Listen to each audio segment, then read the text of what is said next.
And welcome back. Another Premier League against First Division contest coming up now. Both Swindon and Wolves looking for a turning point after disappointing starts to the season. Can they find it in the Coca-Cola Cup? Your commentator on the first leg from the county ground is Peter Brackley.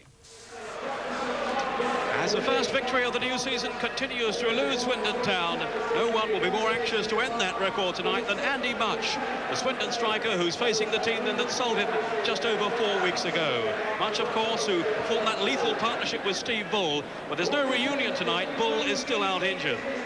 Much relief at that, I'm sure, in the Swindon camp. But the news that key defender Sean Taylor has recovered from a pulled hamstring is tempered by the loss of his central defensive colleague, Adrian Whitbread. Terry Fenwick, who's on trial from Tottenham, comes in for his first game. Up front, there's a new partner for Mutch. Veteran Steve White replaces Jan Fjortoft, who's away on World Cup duty with Norway. Problems, too, for Wolves manager Graham Turner.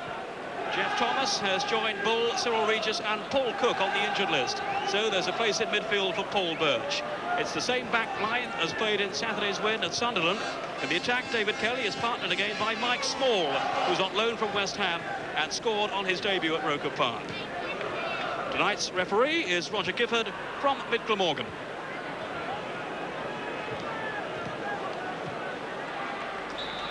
Another good crowd at the county ground then on a mild Wiltshire evening as Swindon kick off, attacking the goal to our right. They may not be winning yet, but such is the quality of the football they've been playing, their supporters clearly are quite prepared to be patient. Not the case so really at Molyneux, where Graham Turner is under pressure from the fans at least to get results. Bowden.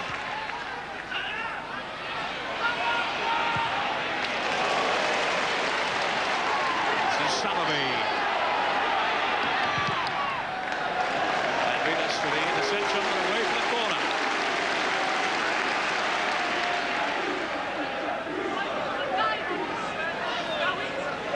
Fenwick and Taylor both come up from the back. In goes Taylor. And then Fenwick with a header and off the line. I think by Keane. Well, a let off there for Wolves. Taylor with the first header. And in goes Fenwick, and it's off the line by Keane.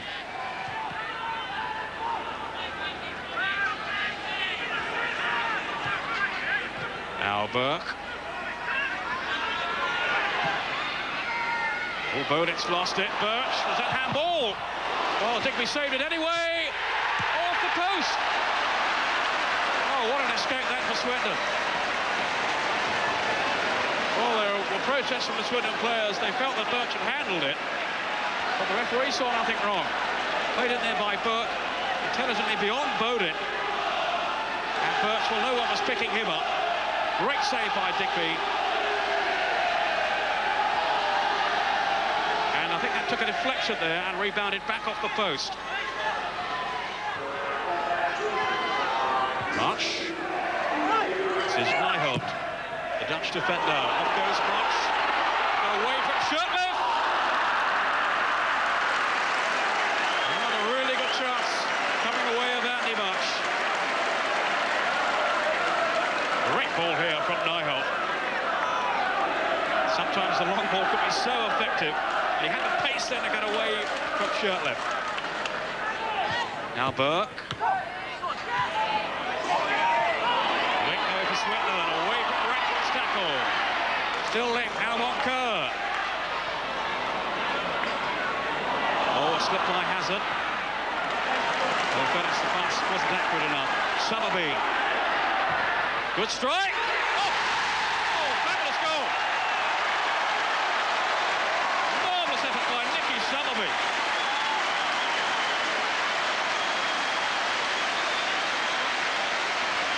No chance there for Stahl. It simply flew past him. And his second goal of the season, I think maybe deflected slightly on the way there. But it was an absolute cracker from Summerbee. By White. Now, can Mutch finish here? Oh, tremendous stop by Stahl. Mutch sprinting away, and he's denied again by the agility and the outstanding work there of Mike Stahl. Again, he had the acceleration to get clear this time of Mountfield.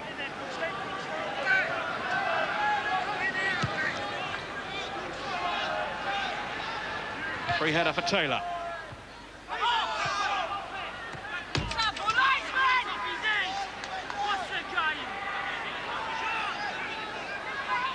Less than 10 minutes now of the first half to go, and it's Bowden with a throw then for Swindon.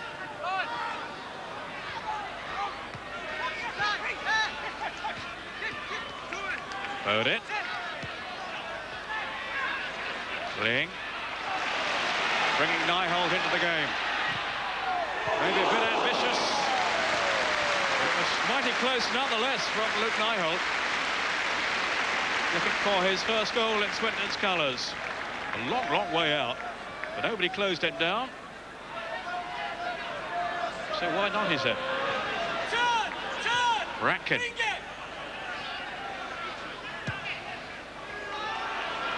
Goes Small. Excellent pass in by Rankin. Not too much support for Small. He may not need it, though. Digby with the save. Left on his own up front then, Mike Small. And he very nearly took full advantage. Rankin's pass threaded on. And he had the strength then to hold off the challenge of Taylor. And Digby forced into an excellent save.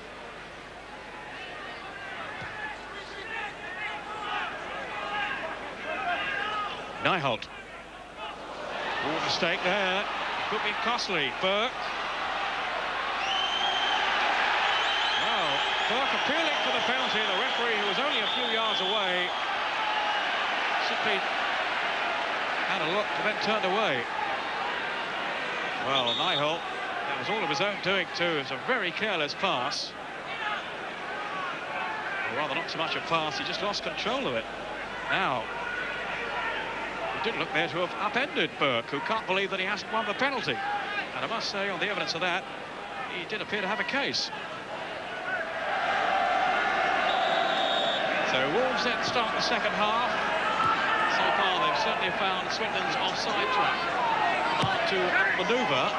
They'll be encouraged by the number of chances they had created. Maybe one here. Kelly back to Birch. Goalkeeper lost it. It squirmed away from Fraser Digby. And he was very fortunate there. But no Wolves player was able to take advantage. Stinging drive by Birch.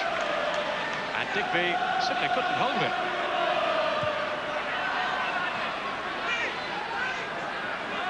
Shatliff.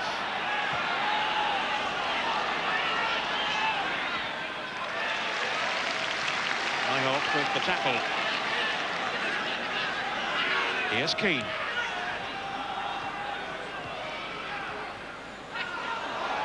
Oh, lovely layoff. Burke. He steered it wide.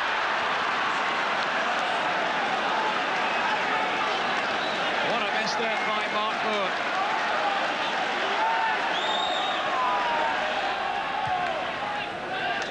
Hazard finding Bowden. A lot of space down his left flank now. Kerr had made the run ahead of him. This is White. He's lost the marking. Now Mutch! And what joy he will take from that goal against his old club. Relief for Gorman, who'd seen his team squander chances earlier and then seen Wolves waste a few. Andy Mutch makes it 2.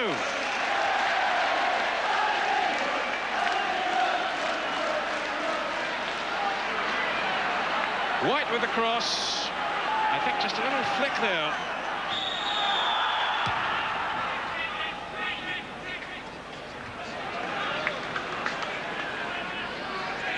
Venus.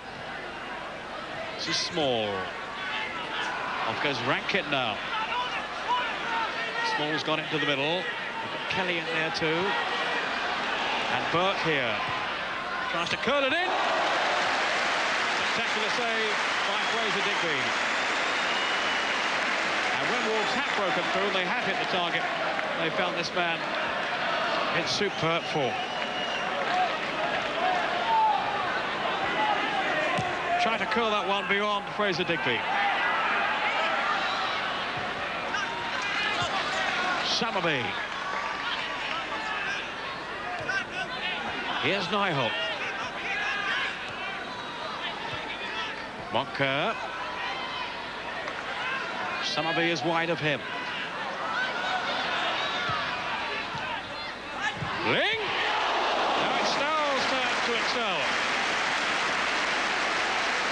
Brilliant save by the Wolves goalkeeper to keep out Martin Ling. Really hit it well. And what defiance from Stahl. Hazard. This is Summerbee now. Oh, terrific drive by Summerbee.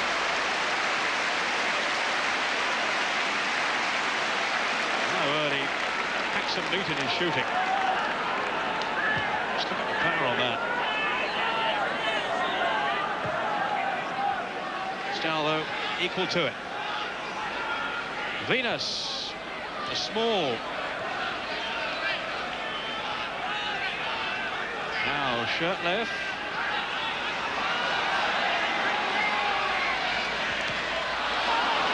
Stopped by Summerbee. Let's give it back to Small. Although Swindon defenders determined that he would not pass.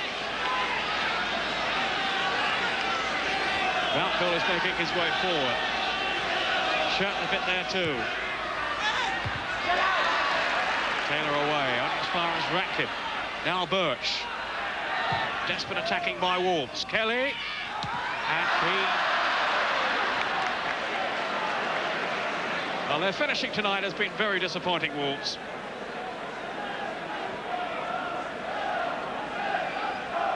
And the look of frustration on the face of Graham Turner says it all.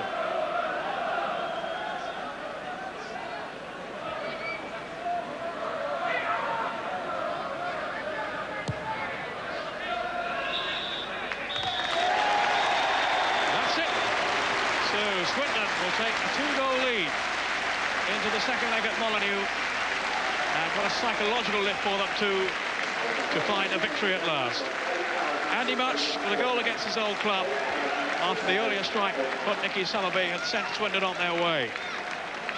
Wolves certainly had their chances, and they will rue those. It may be a lot for them to come back from in the return leg. Final score at the county ground, Swindon 2, Wolves 0.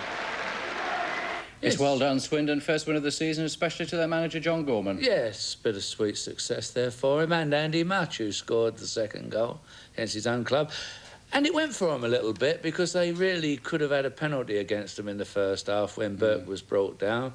They rode their luck, and you have to say now, at 2 up, it's going to be no easy task for Wolves. No Ball, Cook or Thomas, of course, at Wolves. No, Big gaps. no, not tonight, but it's not going to be an easy task for them, and Swindon will be a bit buoyant by that victory. Good luck, well done. Coca-Cola Cup tie at the county ground. Watching for us, Angus Scott. After 8 attempts, at last a victory, albeit against a First Division side. But take nothing away from Swindon's success at the county ground last night. This was football Swindon style, and at last satisfaction for John Gorman and Nicky Summerbee, who scored the first goal. The multi-million-pound Wolves side wasn't without its chances either, but twice the woodwork saved Swindon, and on numerous occasions Fraser Digby was resolute on his goal line. But it was left to Andy Mutch, signed from Wolves, to send his old fans home disappointed. He claimed his second goal for Swindon, his most satisfying to date, and John Gorman's best moment of a frustrating season so far.